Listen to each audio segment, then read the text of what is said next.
Here we have to know that we have to acknowledge one of the greatest blessings that we have, which is from Allah subhanahu wa ta'ala, the two eyes. Allah subhanahu wa ta'ala granted us two eyes as a great ni'mah for us. Just think about a person who is blind.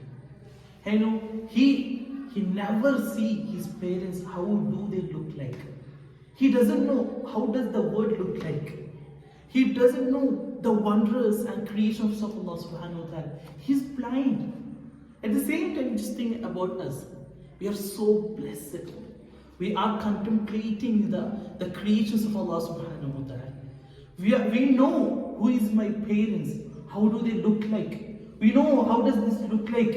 Even we could know how does the Medina look like. How does the Makkah al-Mukarram look like. How does the Masjid al-Aqsa look like. We know we are looking at the mountains and how mysterious creations are. One of the blessings of Allah subhanahu wa ta'ala. At the same time, students, at the same time, it's our responsibility, our honors to protect these eyes from the evil.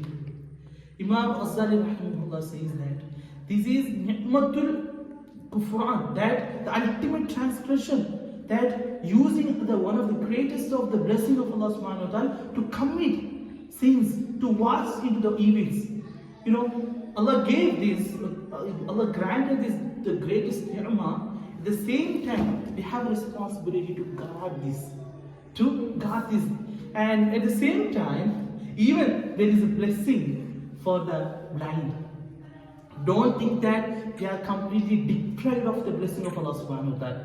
He does not have any ground or room for coming, watching the filthies, watching the television. And he's completely get rid of that. What Allah subhanahu wa ta'ala says in Quran, إِنَّ السَّمْعَ وَالْبَصَرَ وَالْفُؤَادَ كُلُّ أُولَٰئِكَ عَنْهُ مَسْئُولًا. Everything will be questioned on the day of judgment. He already passed in terms of questioning the sight, because Allah subhanahu wa ta'ala didn't give him the sight. This is why he didn't have the ground or the room for watching the evils, watching the all filthy things. But at the same time, we will be questioned about our sight, what you did with your sight.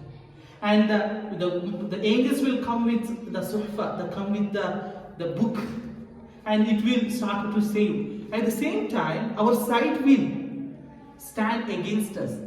If we commit anything through our sight, watching at the filthy things on television, our eyes will tell you, oh Allah, I tried him to not watch, but he watched. I don't have any responsibility with that.